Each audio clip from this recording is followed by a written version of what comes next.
So I'm going to do a quick video and show you guys the actual physical difference between pixel sizes on cameras. So I've just got the Star Adventure GTI with a guide scope, and I'm going to run all the cameras through it, and I'm pointed, as you can see, at the M83, a picture hanging on the wall at home. So we'll start with the 305 Pro. This is a beaut of a camera, great Planetary camera, 2.9 micron pixels, but very, very fast frame rates with this camera.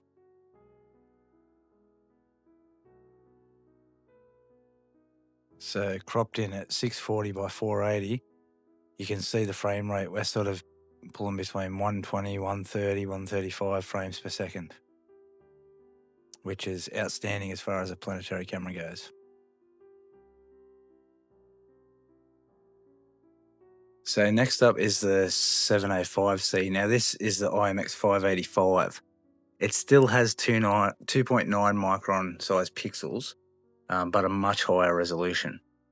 So obviously you can see here in full resolution in sharp cap, there's a lot more in the picture itself.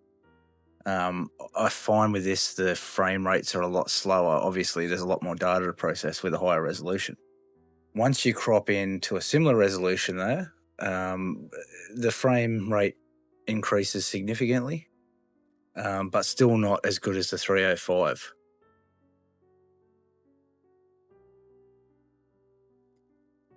So the 305 as well as the 705, once they're cropped in 640 by 480, in theory, they should give us the exact same picture because it's the same pixel size of 2.9 microns on both cameras. But you will notice that the 705 does have a slightly slower frame rate. Next up is the 605C, the IMX 533. So this thing has got 3.76 micron pixels. Not a massive size difference, but slightly larger. You will see the difference in the end result in PixInsight. But yeah, it's the 3008 by 3008 square resolution that I love about these cameras. So I've got this in both the color and the monochrome, and it's the same sensor. Obviously, one's just got the debayer on it.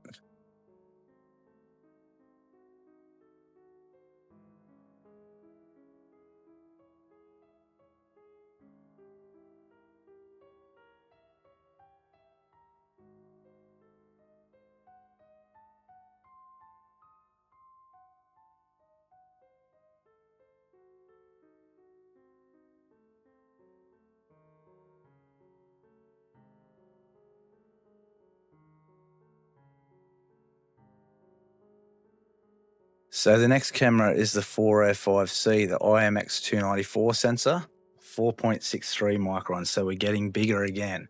So this is basically not quite double the 305, but it's getting up there. And you can see the resolution alone, like it's massively zoomed out. And then once we crop into 8x600, there's a lot more of the photo. There's a lot more detail in the photo because they're larger pixel sizes. This is the same as the 605s. This is a deep sky cooled camera, so specifically for long exposures and that sort of thing. But I do find they actually work quite well when they're cropped in. The frame rates increase significantly, so they're actually not too bad for Planetary imaging and lucky imaging. You can see it here, like we're getting 79, 80 frames a second, and that's pretty good for a cropped in deep sky camera. So this is the latest, the 715C from SV Bonnie. It's got 1.45 micron pixels, which are absolutely tiny, so half the size of the 305. And you can see here at full resolution, like we're basically cropped in almost to the same 800 by 600 resolution of the 305. This is great for Planetary at native focal length. You don't need a Barlow because it's already got the tiny pixels pick up enough detail.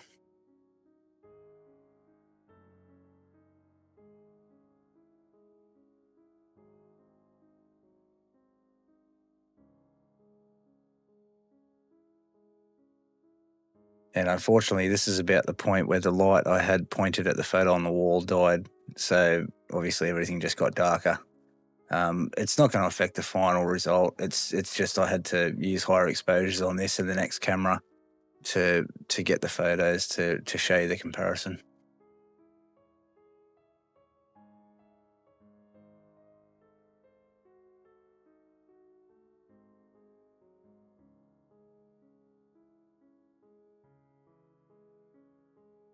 And the final camera is the SC432M. So this thing is a beast. It's got 9 micron pixels, effectively 3 times the size of the 305 Pro. This thing is great at focal ratios of f35, f40. So when you add a 4 times, 5 times Barlow to most scopes, that's where this thing really performs.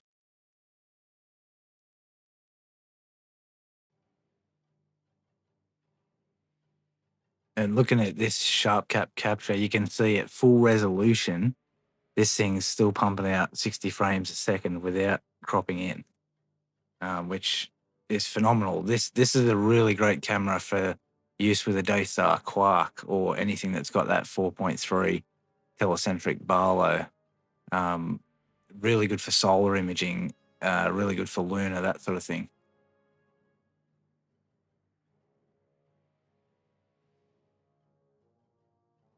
Okay, so first up, these are the full res photos. And then the first one on the left here, this is the SC432M, the 9 micron pixel sizings.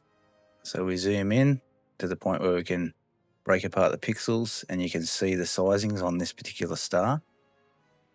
Then we move over to the 405. So the 405's got the 4.63 micron pixel sizing, so you can see side by side the size differencing. Then we move again over to the 605, which has got the 3.76, I believe, pixel sizes. Not a significant difference between the 405 and the 605, but there is a slight difference when you zoom in and look at it. Down the bottom here, we've got the 705, so it's got the 2.9 micron pixels. And there is a significant difference between this and the one directly above it, the 9 microns, as you can see as you zoom in. The middle one is the 305, also 2.9 microns. Just wanted to give you a comparison between the two different cameras, the same size micron pixels, but different resolutions. Hence the reason the 305 performs at better frame rates, because it's got a smaller resolution. And then finally on the end, this is the 715C. Now this has got 1.45 micron pixels, and this is where you really do start to see the difference. Like comparatively to the 9 microns up in the left-hand corner, there's a massive difference. So detail at a native focal length with this camera is fantastic. The 9 microns, as I said, is suggestively for high focal ratio, so f35 and upwards.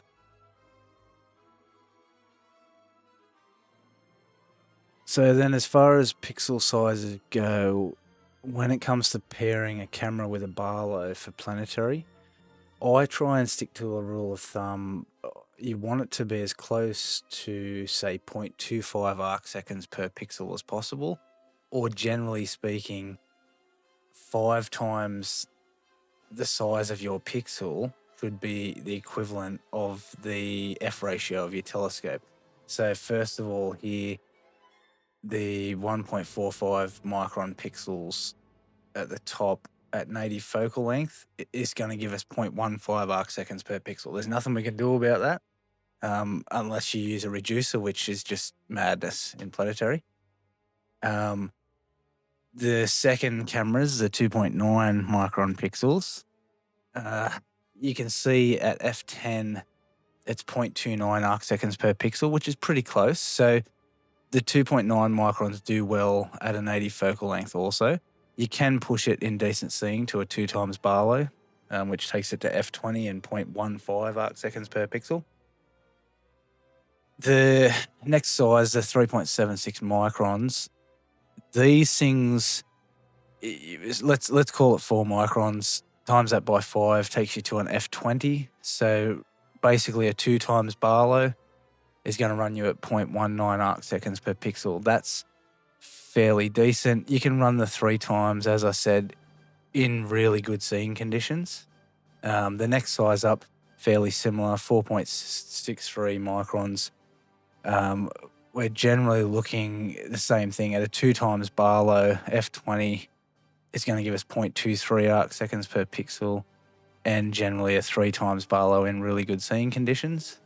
And then when you jump up to the 9 microns, this thing, like, so here, 4 times 9 is 45, so we're closer to an f40, f50 ratio. So a 4 times Barlow gives us 0.23 arc seconds, which that's the best setting I've found with this camera. And then in really good seeing, you can push it up to a 5 times Barlow. But look, every scope's different. Once you get faster and slower f ratios on the scopes, like if you're using refractors and things like that, obviously you're not going to have the power of the Barlows. You don't have the resolving power. So it really comes down to what scope you're using as to what Barlow you pair with what pixel size and cameras and things like that. And look, frame rates on cameras play a massive part too. So there's no point having a camera that's well paired with the Barlow and the scope, and you can't utilize Lucky imaging because you're not getting the frame rates that it requires to do that. Look, so realistically, I hope this video has given all those people that are visual learners like me something to actually physically look at to see the difference in pixel sizings. And it might give you a better idea when you're trying to pair a camera with a scope. They don't have to be this brand, they don't have to be SV Bonnie, they don't have to be ZWO, any of that sort of stuff. It's whatever you've got. Once you know the pixel sizes, once you know the f ratio of your scope, all that sort of stuff comes into it, you can work out selectively what you need for decent planetary imaging. So there's a fairly simple formula to work out your pixel scale, which is pixel size divided by your focal length and then times that by 206.265. So in this case, we've got 2.9 micron pixels divided by the focal length of 2035 millimeters of the C8, and then times that by 206.265, and it gives us a resolution of 0.29 arc seconds per pixel. Or alternatively, you just go to astronomytools.net and use their CCD suitability calculator. Punch in your pixel size, punch in your focal length, whether you want Barlows, all that sort of thing, and it'll tell you what your resolution is. It'll also tell you whether it's oversampled, undersampled, whether you're going to need good guiding, all that sort of thing. So thanks very much for watching, and here's Jupiter on the C925 with an IR pass filter, 9 micron pixels and a 4 times Barlow. Any questions, leave them for me in the comments. And you know the drill, like, share, subscribe. Thanks very much.